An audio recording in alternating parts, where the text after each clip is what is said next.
सो फटाफट से हम इस टॉपिक को भी स्टार्ट कर देते हैं। That what is an ion. तो अब हमें एटम के बारे में पता चल गया, उसके मास के बारे में पता चल गया, मॉलिक्यूल के बारे में पता चल गया, मॉलिक्यूल्स ऑफ एलिमेंट पता चल गया and the molecules of compounds पता चल गया। अब बात करते हैं व्हाट इज़ एन आयन। तो compound composed of the metals and the non metal. अब हमने क्या बात करी है कि कोई भी जो एलिमेंट्स होते हैं, या तो वो क्या होते हैं, मेटल्स होते हैं, या वो नॉन मेटल होते हैं, या वो मेटलॉइड होते हैं। ये तीन चीज़ें पढ़ ली हमने। तो कोई भी कंपाउंड है वो मेटल या नॉन मेटल के जो एलिमेंट है उनसे मिलके ही बना होगा। बट ये जो मेटल और नॉन मेटल जो मिलके कंपाउंड बनाते हैं वो क्यों मिलते हैं? क्योंकि उन पे चार्ज होता है। ठीक है। So the charge species are known as the ion. तो जैसे सोडियम है, सोडियम और क्लोरीन ये आपस में मिलके क्या बनाते हैं? NaCl सॉल्ट बनाते हैं, है ना? ये आपको पता होगा। तो ये क्यों कैसे मिले? क्योंकि इस पे होता है प्लस का चार्ज और इस पे होता है नेगेटिव। तो ये आपस में बॉन्डिंग बना लेते हैं। सो वही कह रहे हैं कि जो भी कंपाउंड्स हैं भले वो मेटल या नॉन मेटल से मिले होते हैं वो इसलिए कंबाइन हो पाते हैं क्योंकि उन पे चार्ज होते हैं। और उन चार्ज स्पीसीज को हम क्या बोल देते हैं? आयंस बोल देते हैं। ये भी आयन है, भले पॉजिटिव चार्ज है, और ये भी आयन है। An ion is a charge particle and can be negatively और पॉजिटिवली चार्ज। वो पॉजिटिव भी हो सकता है, नेगेटिव भी हो सकता है। और negatively charge ion is called an ion. तो जो नेगेटिवली चार्ज आयन होता है उसको हम बोल देते हैं एन आयन। राइट, ये आपको लर्न करना है। And the positively charge ion को बोल देते हैं cation. So this is a cation, anion cation.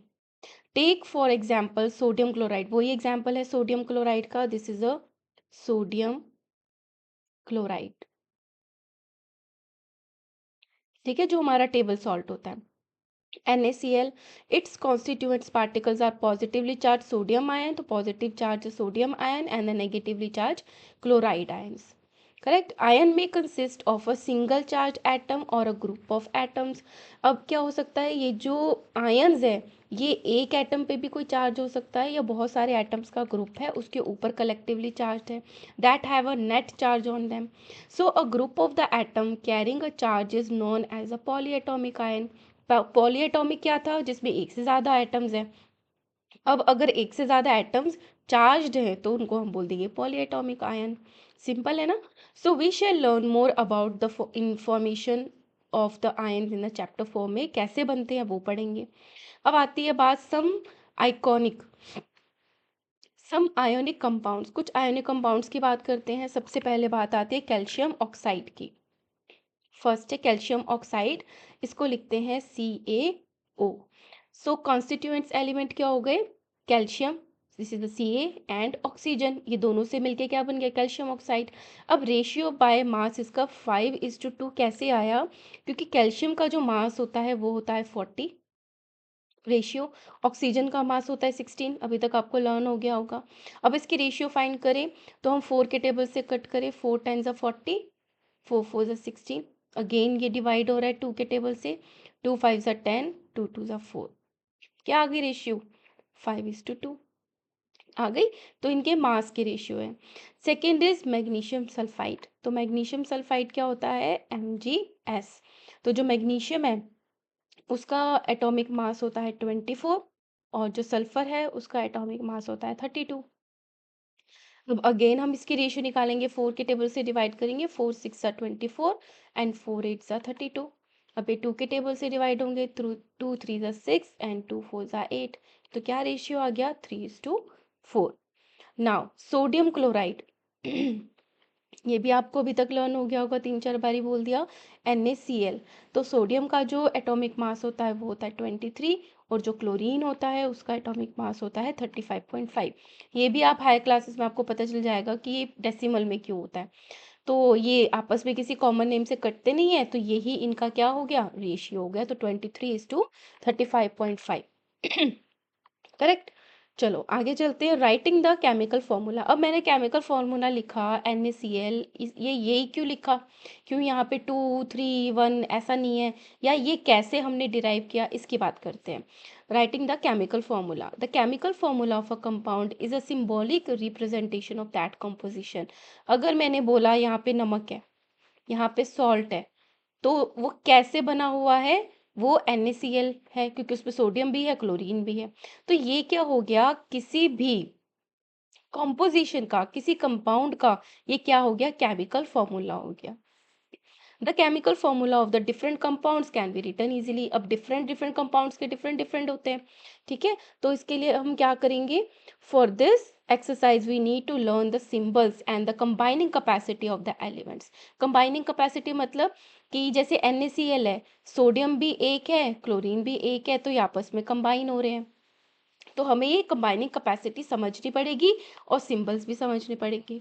The combining power और the capacity of an element is known as its valency. Very important, valency क्या होती है कि किसी भी एलिमेंट की वो कैपेसिटी कि वो कितना किसी से बाइंड कर सकता है, उसको उसकी वैलेंसी बोलते हैं।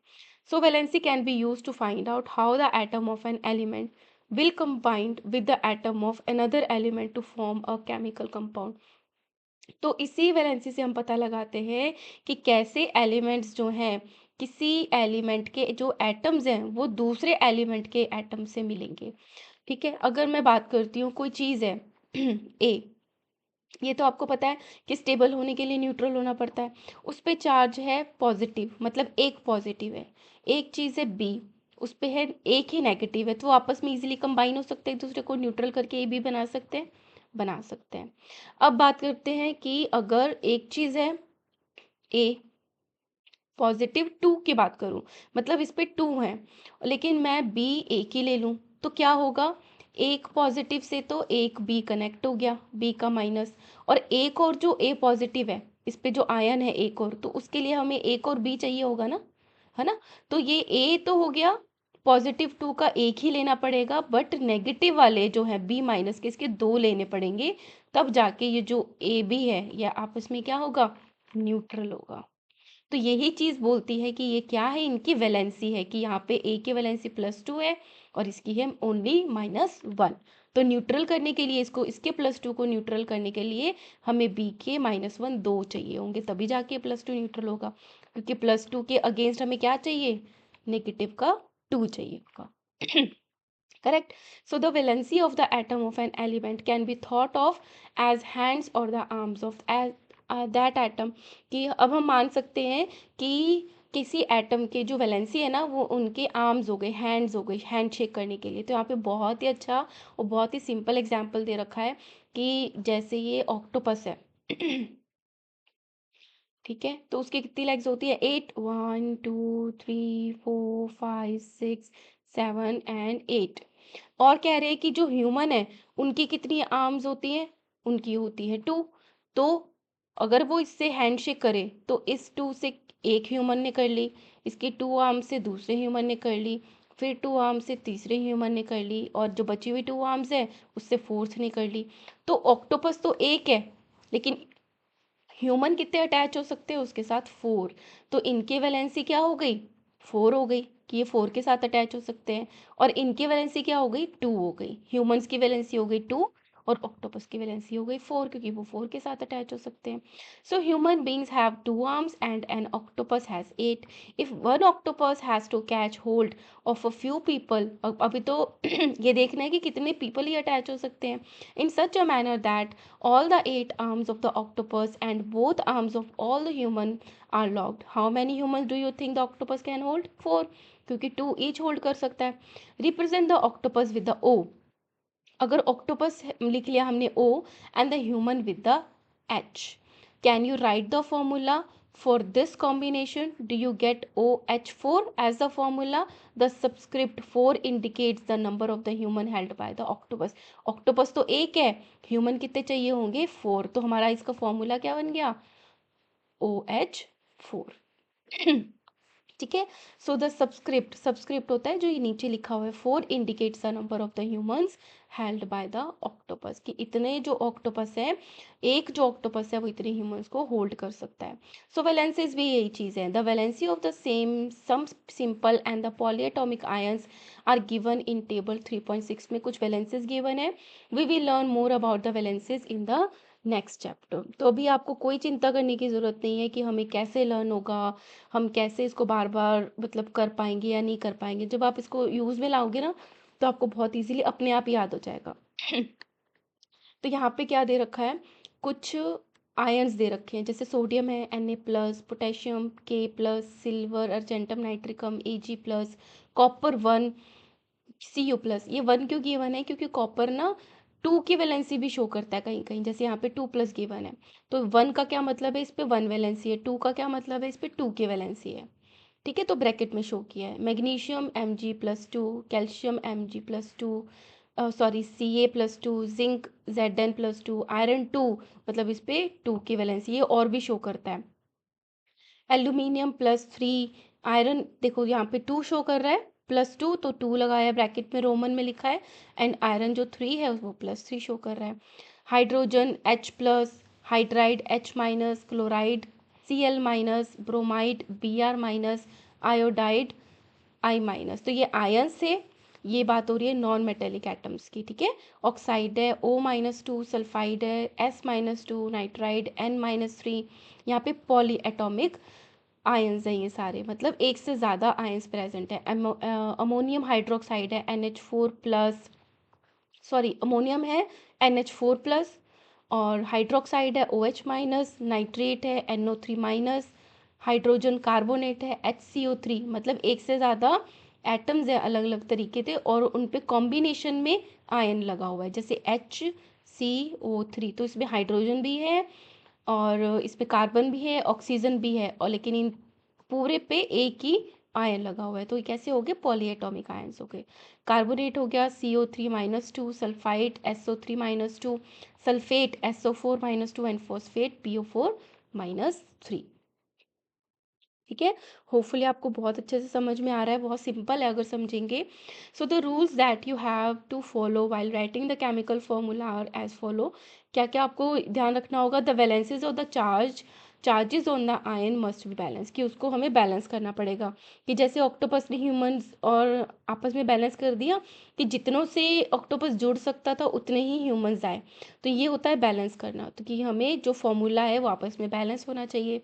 When a compound consist of a metal and a non metal, तो अगर कोई कंपाउंड है जिसमें मेटल भी प्रेजेंट है और नॉन मेटल भी प्रेजेंट है, तो उसमें जो फॉर्मूला होगा, द नेम और the symbol of metal is written first, तो पहले हम मेटल लिखेंगे, जैसे कैल्शियम ऑक्साइड है तो इसमें कैल्शियम है मेटल, ऑक्साइड है नॉन मेटल, तो CaO लिखेंगे, ना कि OCa।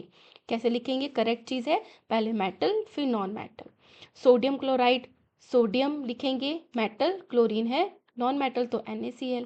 आयरन सल्फाइड FeS लिखेंगे, कॉपर ऑक्साइड CuO एट्सेट्रा। तो यहाँ पे जो ऑक्सीजन है, chlorine, sulphur are non metals, इसलिए बाद में लिखा जा रहा है, and are written on the right, whereas the calcium, sodium, iron and copper are the metals and are written on the left. Alright, in compounds formed with the polyatomic ion, वो compounds जो कि polyatomic ion से बनते हैं, the ion is enclosed in a bracket before writing the number two indicate the ratio, तो उसको हम bracket में लिख देते हैं रेशियो शो करने से पहले। ठीक है, सो बहुत ही सिंपल है। In the next video we will start with the topic the formula of the simple compounds, कि कैसे हम सिंपल कंपाउंड्स का फॉर्मूला जो है वो बना सकते हैं। ऑलराइट गाइस, होपफुली आपको बहुत मज़ा आ रहा होगा, बहुत ही सिंपल है, जब कन्फ्यूजन होती है तब हमें चैप्टर जो है बहुत मुश्किल लगता है, बट जब हमें समझ में आ जाता है तो वही चैप्टर हमें बहुत ईजी लगता है। And all the best, and if you like my work kindly like share and subscribe.